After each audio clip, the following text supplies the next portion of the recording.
De l'est à l'ouest, en passant par les centres, autrement dit, de Kinshasa à Minembwe, en passant par Matadi, nous allons essayer de décrypter, sans passion, sans état d'âme, l'actualité politique de l'heure en République démocratique du Congo. Messieurs et dames, vous êtes en plein pied dans une nouvelle aventure des enjeux. Bienvenue. Pour en parler, découvrons sans plus tarder l'invité du jour dans la célèbre rubrique Eche Homo. Baudouin Boissa Bonaventure. Baudouin Boissa est président du G14 allié historique de l'Union pour la démocratie et le progrès social et proche du chef de l'État. Baudouin Boissa Bonaventure est professeur des universités, médecin général des hôpitaux de la RDC. Commençons par les centres, les Congo central. Visiblement, nous assistons à une cacophonie dans cette province. Bon, moi, je pense que c'est une crise essentiellement politique. Et je suis d'accord avec le ministre de Nkusu quand il dit que cette crise ne peut se résoudre que de manière politique au niveau du sommet de l'État. Donc, à ce sujet, j'intermède le président de la République, qui est très attaché à l'État de droit, de se pencher sur cette question, qui risque de détruire la troisième province pourvoyeuse des recettes de l'État. Voilà. Mais c'est un problème, vous avez dit c'est un problème purement politique, la solution doit venir du chef de l'État. Mais est-ce ça le rôle du chef de l'État? Oui. Les dignes fils non. Le président de la République, c'est lui le garant de la Constitution. Et c'est lui aussi qui doit veiller sur le fonctionnement régulier de toutes les autres institutions. En ce qui concerne le Congo central, comme vous le savez, la Cour constitutionnelle a pris des décisions qui ont été communiquées au gouverneur déchu, au président de la République et au vice-premier ministre, ministre de l'Intérieur. Depuis bientôt 2 mois ou 3 mois, il n'y a rien qui se fait. Il n'y a rien qui se fait. Ça, c'est un des deux. On note que l'Assemblée provinciale est totalement déstabilisée. Et si on continue comme ça, cette Assemblée provinciale risque de subir le même sort que celui qui lui était réservé lors du régime Kabila, c'est-à-dire une fermeture, tout simplement. Bon, or, nous voulons absolument que les choses se passent bien au Congo central, parce que tant que la situation politique n'est pas débloquée, la situation économique va aussi se dégrader. Oui. À ce moment-là, c'est l'ensemble de la République qui va en payer les frais. Parce que je répète, sur le plan budgétaire, notre province participe pour et troisième contributeur au recettes. Tout à fait. Troisième. Tout à fait. Voilà. Mais des voix s'élèvent carrément pour appeler à un dialogue. Un dialogue. Il y a des questions qui nécessitent, pour être résolues, un dialogue. Oui. Mais ici, le dialogue est inutile. Non, mais comment ça quoi? inutile? Parce Non, que c'est pour faire quoi? Qui doit aller dialoguer? Parce que c'est une affaire d'institution. Il y a l'institution gouvernement provincial qui est bloquée et l'institution parlement provincial qui est bloquée. Alors, qui va dialoguer? C'est ça. Mais dialoguer pour sortir de la crise. Non. Or, il y a une instance. Il y a une instance qui s'occupe de tout ça. Quand c'est comme ça, c'est le chef. C'est le chef qui intervient. C'est comme ça. Ça, c'est mon point de vue. Parce qu'à ce niveau-ci, ce n'est pas au niveau du gouvernement. C'est au niveau du président de la République lui-même. Le président de la République serait derrière un camp. Non, je n'ai pas dit ça. Je lui demande d'intervenir. Voilà. Mais va intervenir dans quel sens? C'est ça les pourquoi problèmes, voulez-vous professeur. que moi, je vous dise ce que le président va faire pour intervenir? Mais il va intervenir, il y a des mécanismes, il a des services spécialisés. La crise ne fait qu'empirer. Attends, il a un cabinet, il a tout pour trancher cette affaire-là. La crise ne fait qu'empirer avec la déchéance du président Je le sais très bien. Encore que cette déchéance, bon, il faut encore vérifier si la procédure a été respectée. N'oubliez pas que nous avions déchu le Premier ministre Ken Gwadondo quand nous étions à CHPT. C'était une déchéance illégale. Au point que Ken Gwadondo, constatant qu'en fait cette déchéance arrangeait l'ancien président de la République, il a préféré se démettre. C'est ça. Donc, moi je ne dis rien, je ne commente pas ce qui vient de se passer. En tout cas, sauf pour dire que je suis triste et je suis malheureux. Triste et que les bouts du tunnel n'est pas pour demain. Il n'y a pas de signaux forts dans ces sens. Moi, je viens de vous dire d'où viendra la solution. Les chefs de l'État. C'est Félix-Antoine Tshisekedi, notre président de la République. Et il sait que je le soutiens. Il sait ça. Et je lui demande de nous aider parce que le président de la République aime beaucoup le Congo central. Il a été en partie formé au Congo central. Il est attaché à cette province. Voilà. Boissa, quittons le Congo central sur une note d'optimisme. Allons maintenant dans la partie orientale de la République démocratique du Congo, Minembwe. Élevé en commune rurale, mais ce qui est curieux, cela soulève des vagues, des émotions, un déferlement, des passions dans tous les sens. Qu'est-ce qui se passe dans cette partie de la République? Je ne sais pas ce qui se passe dans cette partie, je ne suis pas de là. Ce que je sais, c'est que la question des rwandophones qui sont en RDC, c'est une question récurrente. Le comité central du MPR, en 1981, s'est appesanti sur cette question, a pris des décisions.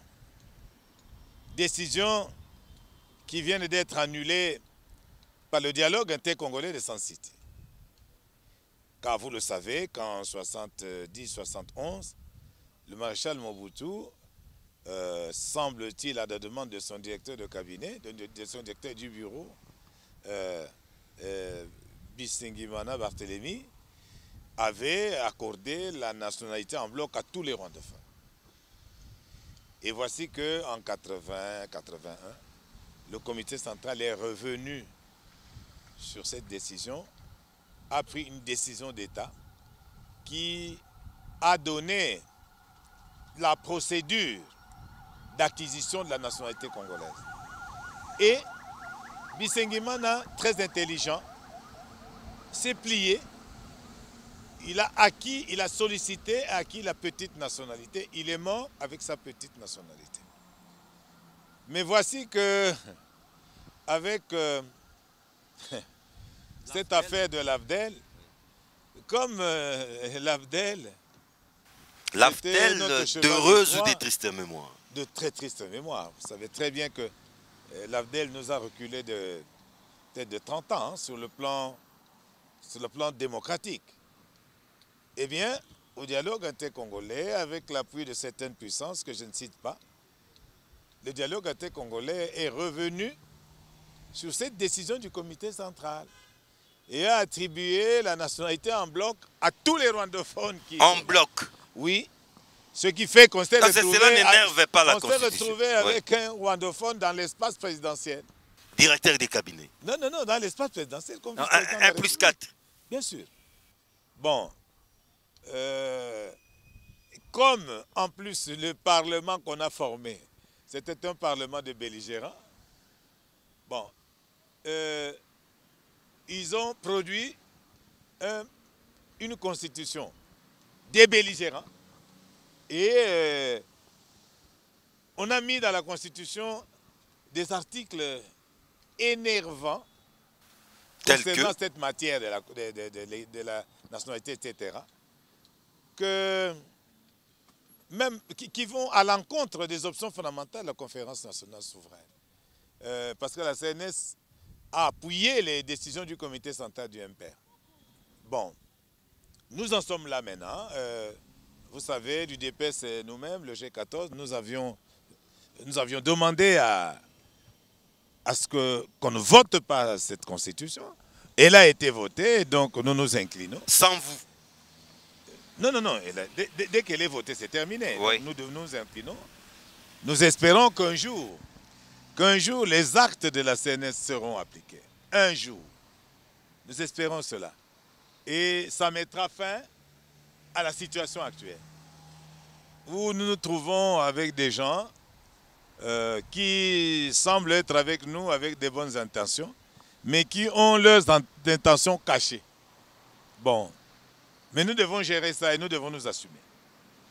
Bon, alors Minembwe, tout le monde sait que c'est le Premier ministre Muzito et le Premier ministre Matata qui ont pris des décrets.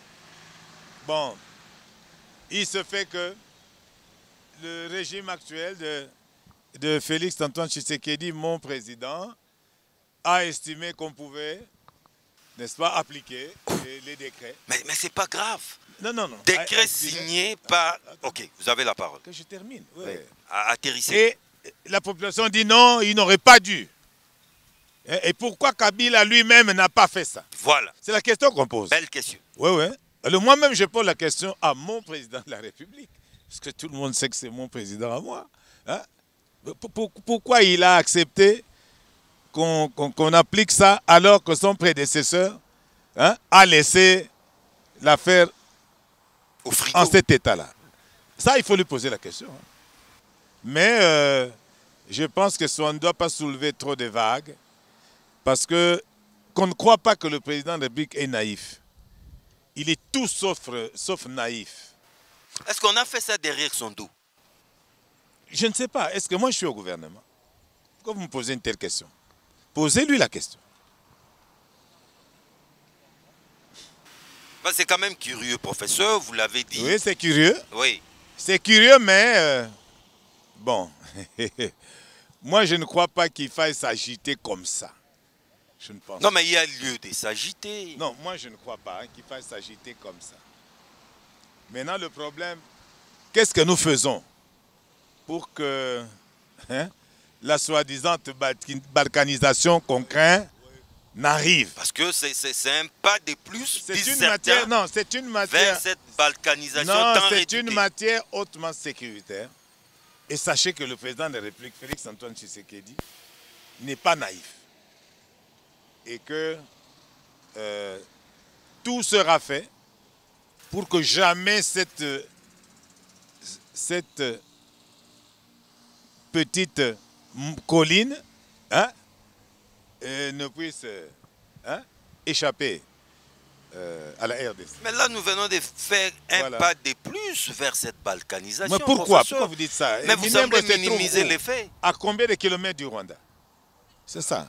Plus de 400 Ce n'est même pas frontalier. Alors il faut arrêter ça. Mais pourquoi seulement sous et Félix pourquoi Antoine pas? Tshisekedi? Non, et pourquoi pas? Parce que le problème aussi, c'est l'autre camp. Les camps FCC, qui dit aujourd'hui, mais nous, sous notre règne, on n'a jamais appliqué. Non, qu'ils arrêtent, c'est eux. C'est leur décret. Non, mais ils ne l'ont jamais appliqué. Non, c'est leur décret. Ils n'ont pas appliqué parce qu'ils sont pas... veilleuse. Non, ils n'ont pas appliqué parce qu'ils sont pas sérieux. Ils ne s'assument pas. Ils ne se sont pas assumés. Et c'est ridicule. Ils ne peuvent pas parler. Le FCC ne peut pas parler dans cette affaire. Moi, je serais gêné. Ils ne peuvent pas. Ils doivent se taire. Et les Quinois utilisent un terme. Je vais l'emprunter aux Quinois. Ouais. Simbisi Fachi touche. Assimine touche. Non. Faites attention. Hein. Méfiez-vous de quelqu'un qui n'aime pas parler. De quelqu'un qui sourit tout le temps. De quelqu'un qui observe. Il faut vous méfier de lui. Il peut être très dangereux. N'oubliez pas que Joseph Kabila, quand il a fêté seulement 29 ans, il ne savait même pas encore parler le français. Et on lui a donné 6 mois, il a fait 18 ans. N'oubliez pas ça. Il s'exprimait 1 à 2 fois par an. C'est tout. Il parlait pareil. Le président Chirac a dit qu'il a une grande capacité d'écoute. Il a dit ça en 2001. N'oubliez pas ça. Alors, faites attention avec le président.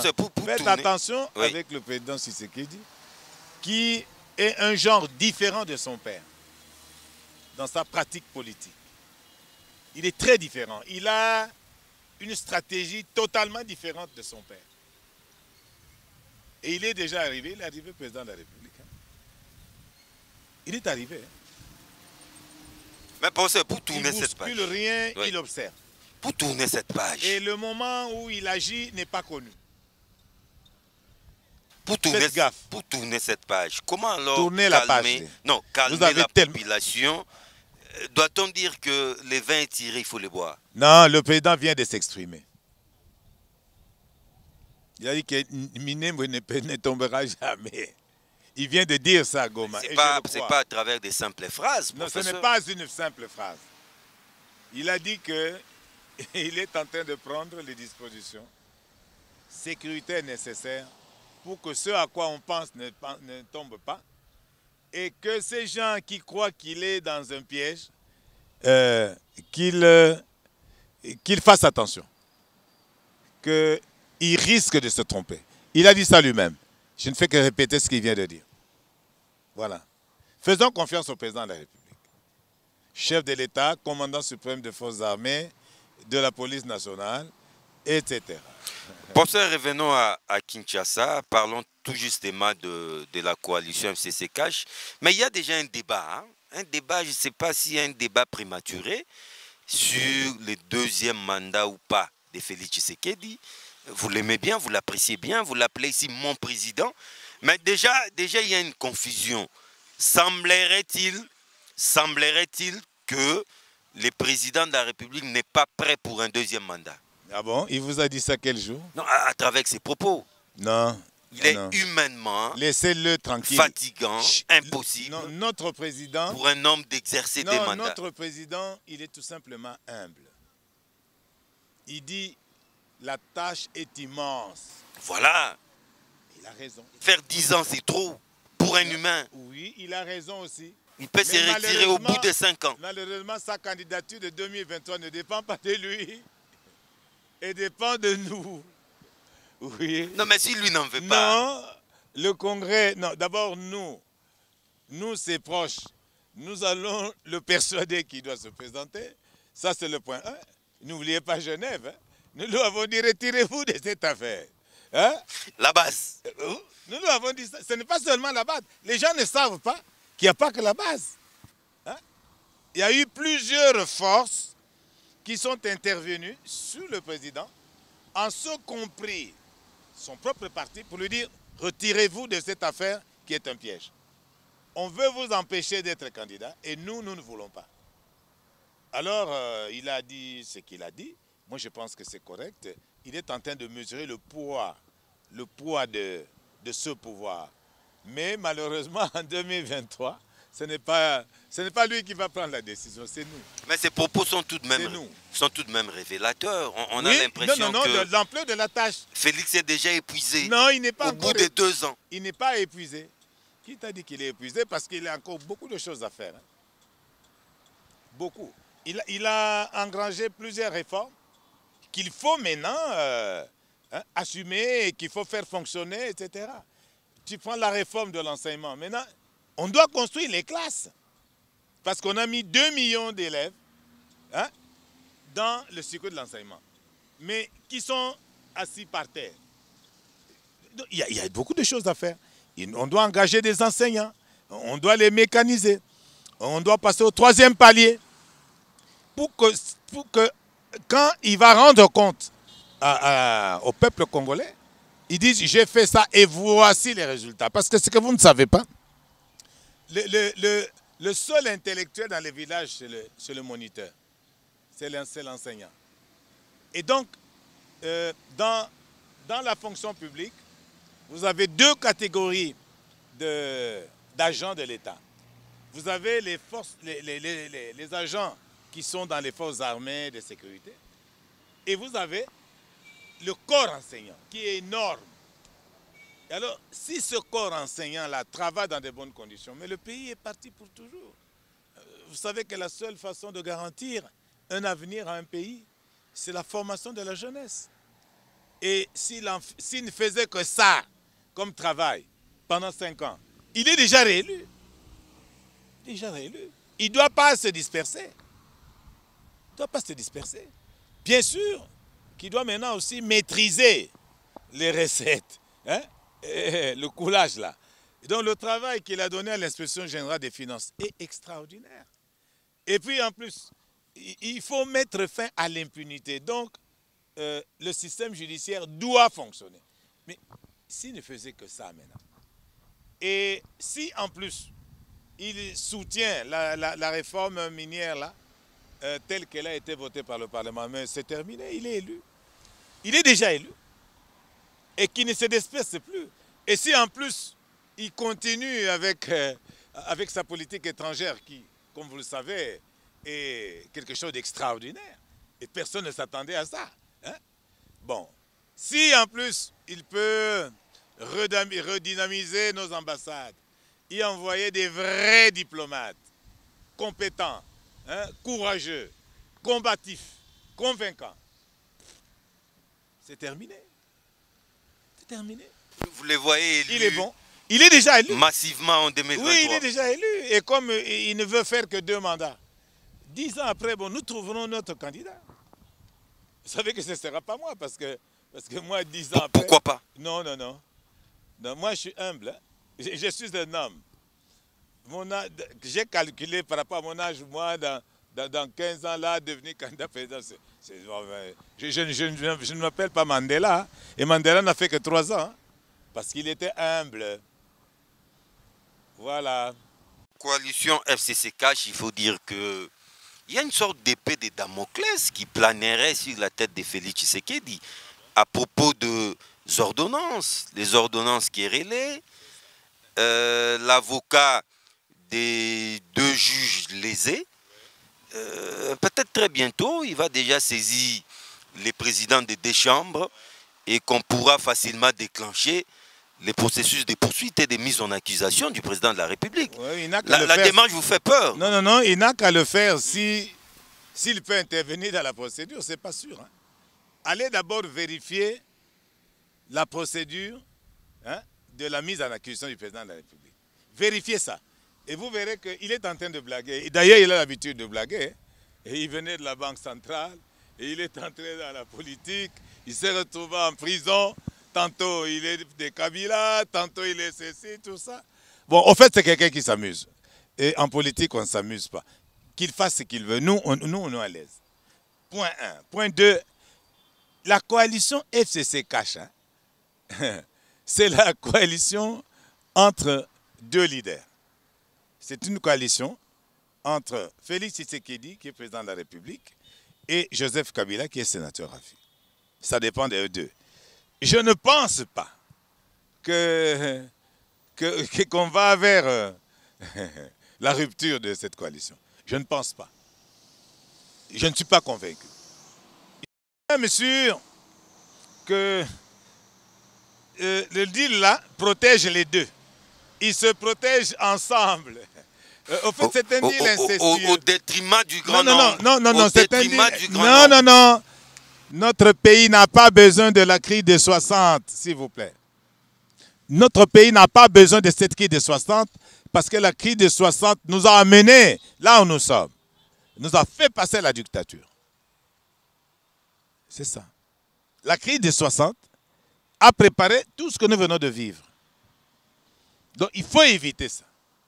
Et le président Félix Tshisekedi n'est pas dans cette histoire-là.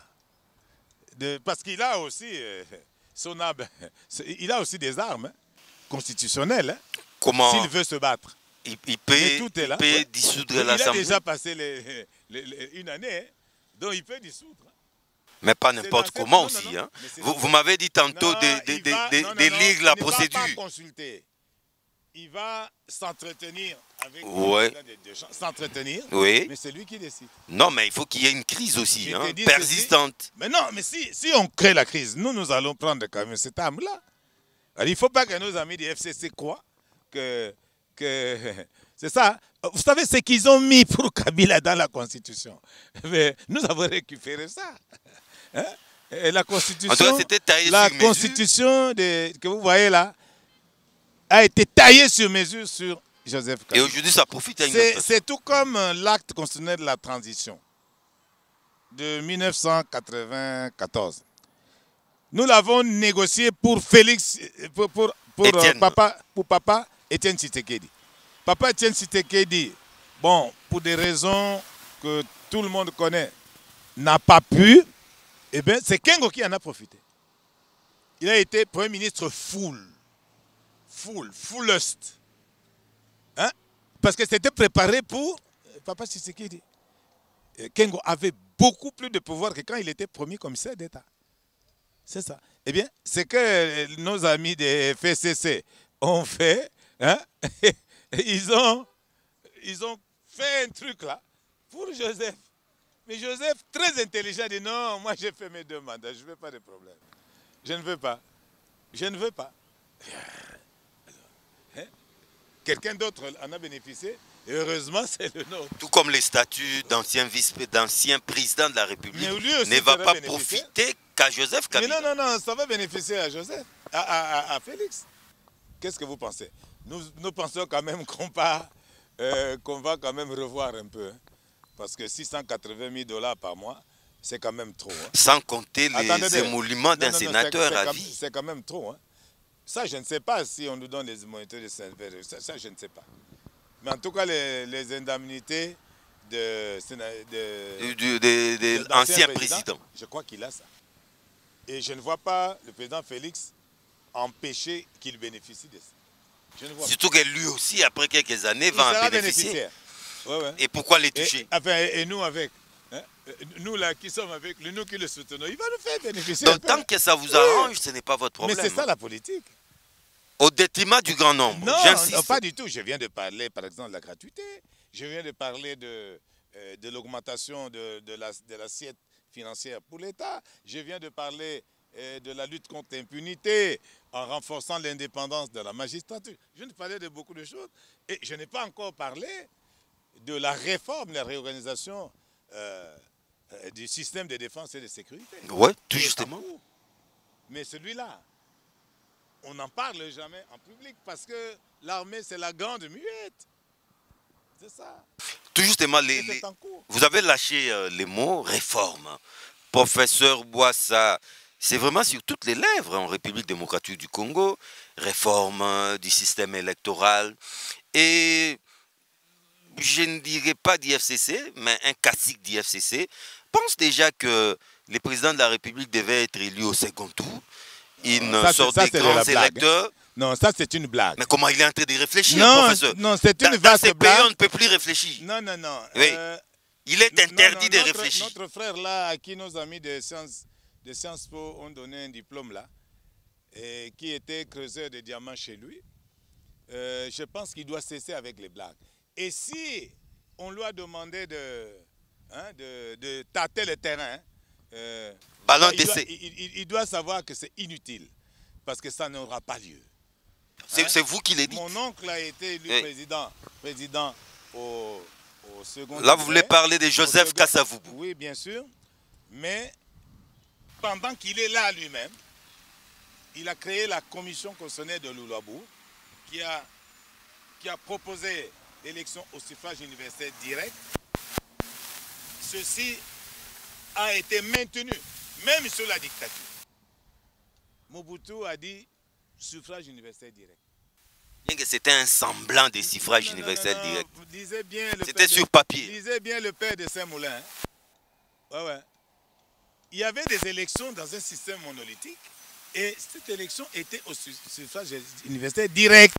C'était une forme de démocratie. Avec les billets verts, les bulletins verts. Je ne dis pas pour ça que je suis de ce système parce que vous savez que je n'ai pas été formé. Où on ne votait que les bulletins verts. Là où j'ai été formé, c'est le système universitaire direct. Mais il y a eu quand même ça. Et puis, la conférence nationale souveraine à laquelle j'ai assisté, où j'ai participé, nous avons remis ça. Hein, système universitaire. Et puis, nous sommes allés au dialogue intercongolais. On a confirmé ça. Alors, pour faire plaisir à je ne sais quoi, pour des calculs idiots, ridicules, hein, je ne sais pas, on se réveille et dit, vous, dites un peu ça pour voir ce que les gens pensent.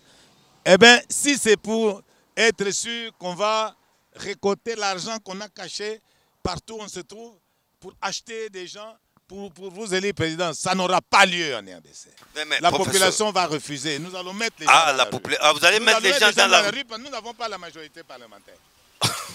Mais professeur, savez-vous que... Nous allons mettre les gens dans la rue et vous allez voir. Savez-vous les coûts des élections en RDC? Non, vous êtes en train de rigoler. Hein? Non, mais ça coûte extrêmement cher, professeur. Non. Les coûts des élections. Moi, j'ai déjà dit qu'on doit supprimer la CENI. Vous savez ça? Ça ne sert à rien. Parmi les réformes. La CENI, pour moi, on doit la supprimer. Et qui doit organiser les élections? Le ministère de l'Intérieur. Quel ministère de l'Intérieur? Hyper politisé. Non. Le ministère de l'Intérieur. Attention. C'est ça votre problème, vous les journalistes congolais. Le ministère de l'Intérieur, c'est un ministère qui a des fonctionnaires. Hyper politisé? Non. C'est un ministère qui a des fonctionnaires. Des fonctionnaires formés, comme on en forme maintenant à l'École nationale d'administration. Ils vont avoir le sang de l'État. C'est eux qui doivent s'occuper des élections. Pas les histoires de la CENI, là. Nous avons commis une erreur à la CNS d'avoir introduit l'histoire de la Commission nationale des élections. C'est une erreur que je regrette. Mais ça doit se corriger. Et erreur liée à Sun City? Non, ça doit se corriger. À Sun City, il ne faut pas tenir compte. Parce qu'à Sun City, c'était une histoire entre belligérants. C'était l'ancien gouvernement, donc l'AFDEL, et puis sa fille aînée, le LCD, hein, qui avait pris le pouvoir contre son père. Et puis vous aviez le MSC, branche moboutiste, qui a voulu dire nous sommes encore là. C'est eux qui décidaient. Les autres composants n'ont pas décidé. Ils décidaient de rien. C'était de faire valoir et la société civile et l'opposition politique. Et ce qui fait que même pour mettre quelqu'un, un représentant de la société civile quelque part, ce sont les trois là qui se mettaient d'accord et on mettra un tel. Pas d'eux-mêmes. Donc il ne faut pas tenir compte de ça. On reviendra un jour sur beaucoup de choses qu'on a décidé au dialogue intérieur. Donc il n'est pas question que le président de la République soit élu au second degré. Non, jamais. Mais vous n'avez pas la majorité, professeur. Non, nous avons notre peuple. Vous n'avez pas encore vu?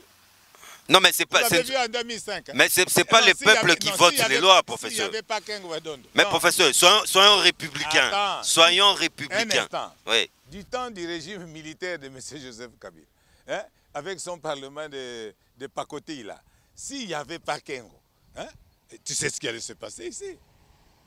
Notre peuple, ce n'est pas un peuple de moutons. C'est un peuple qui est éveillé politiquement. Donc vous allez chauffer la rue à blanc? Oui. Avec quelle intention? Nous le ferons, non, pour bloquer, pour éviter que cette affaire arrive et qu'on entre dans un système où la corruption devient...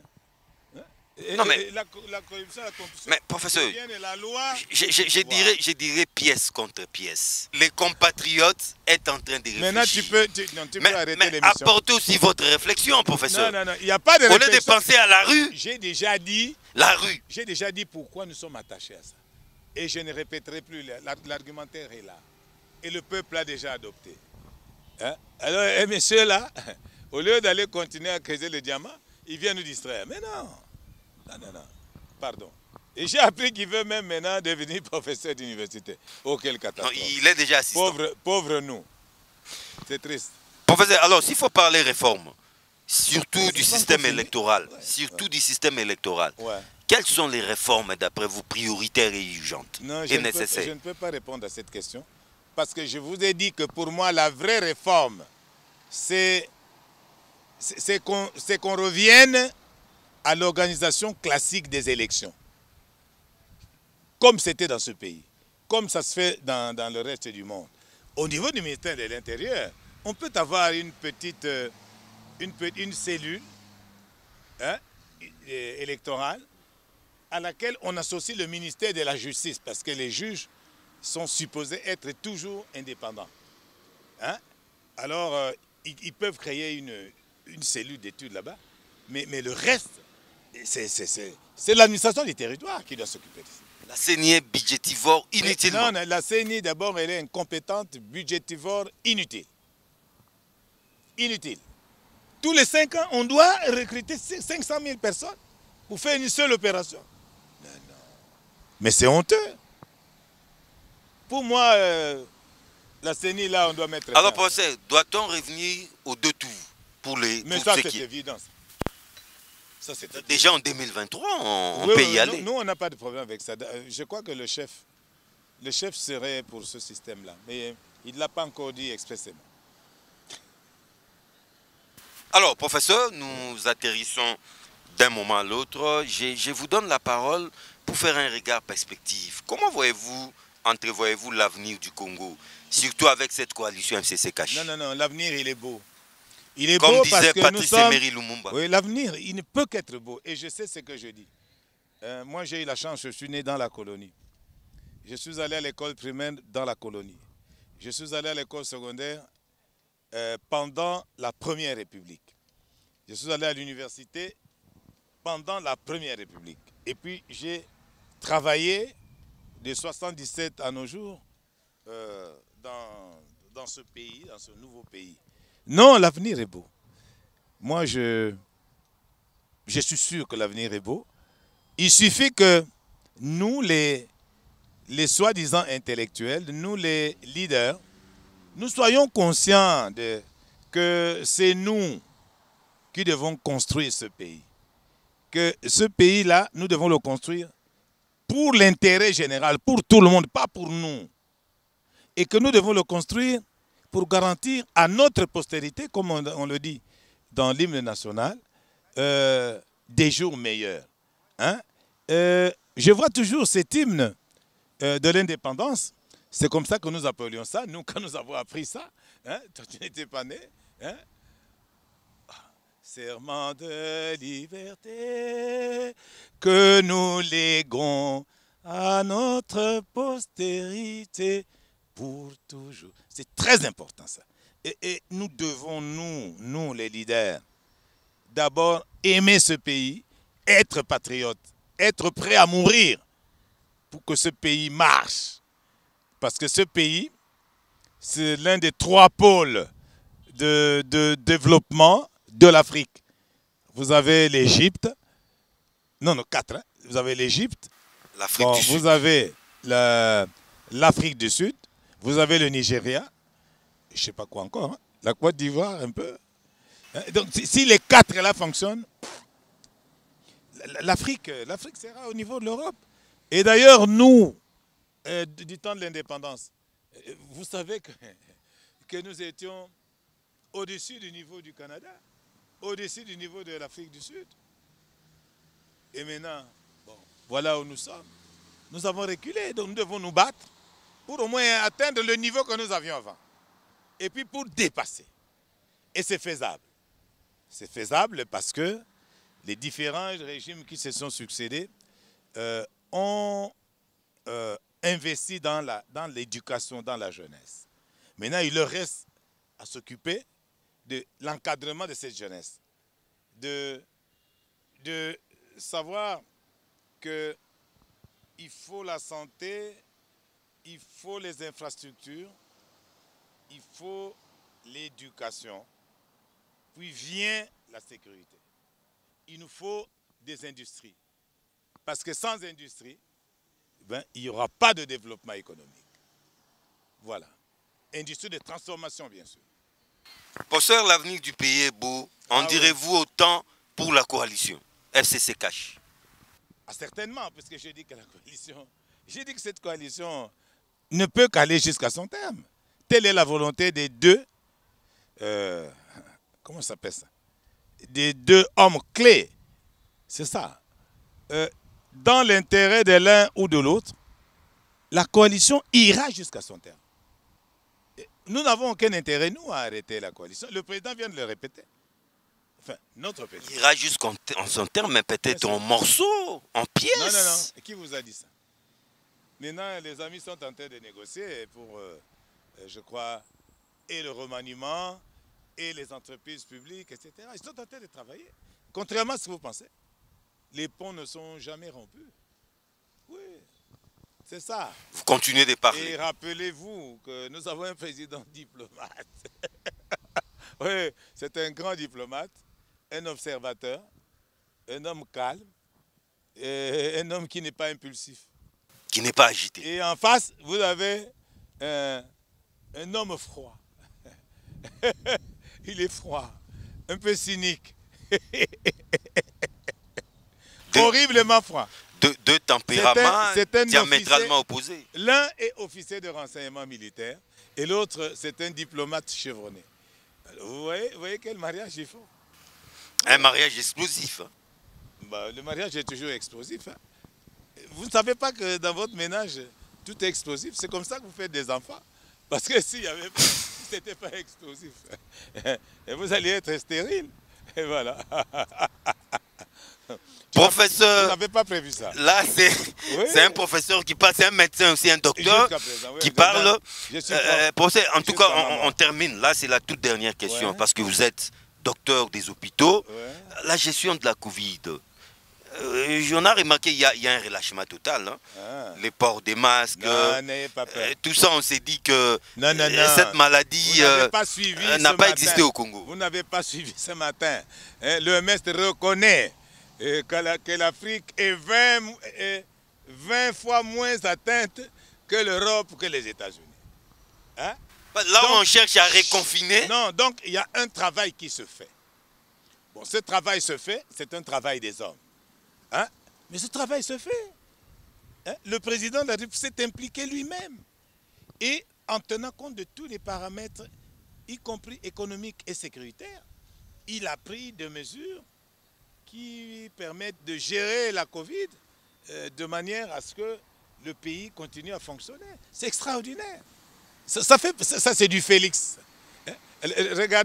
Regardez comment en France on se moque de Macron. Hein? Et nous, on continue. Et je vous dis qu'à Kinshasa, bon, je crois qu'il y a 9 à 10 cas par jour, mais là. Hein? Et on vit avec... Kinshasa. Non, ça marche. Mais avec la rentrée des classes... Non. Les classes, ça craint. Les enfants font un Covid, au fait, non apparent. Un Covid, une forme inapparente et qui n'est pas dangereuse. Une Covid bénigne. Donc, au fait, il n'y a pas de problème. Pas de panique. Non, il ne faut pas paniquer. Mais il faut toujours continuer de respecter les gestes. Et continuer à prier. À prier. Oui, parce que bon, moi je suis chrétien, je suis catholique. La mère du désarmement, qui a empêché qu'à l'arrivée des Kabila et des Rwandais, il y ait des tueries à Kinshasa.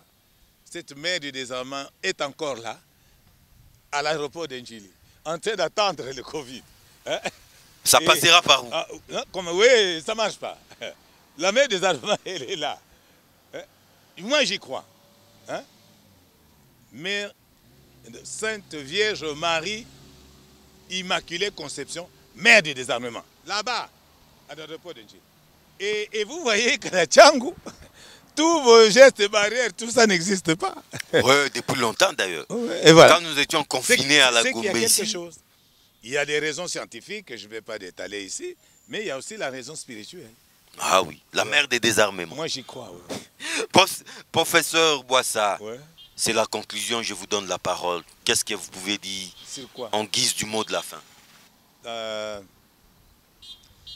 Croyons en l'avenir de ce pays, aimons ce pays. Aimons ce pays. Soyons des patriotes. Et cessons de nous distraire dans tout ce qui nous divise. Hein? Privilégions ce qui nous unit. Et ça ira. Privilégions ce qui nous unit. Ouais. Ça, c'est bien. Et bon...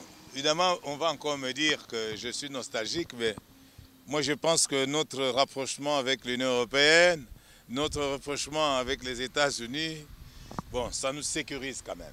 Ça nous met en bonne position de mieux négocier avec la Chine. Hein?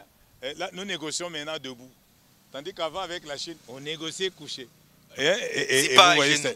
non, à coucher. Et donc, les Chinois, c'est des gens qu'il faut négocier avec beaucoup d'intelligence. Parce qu'ils sont très intelligents.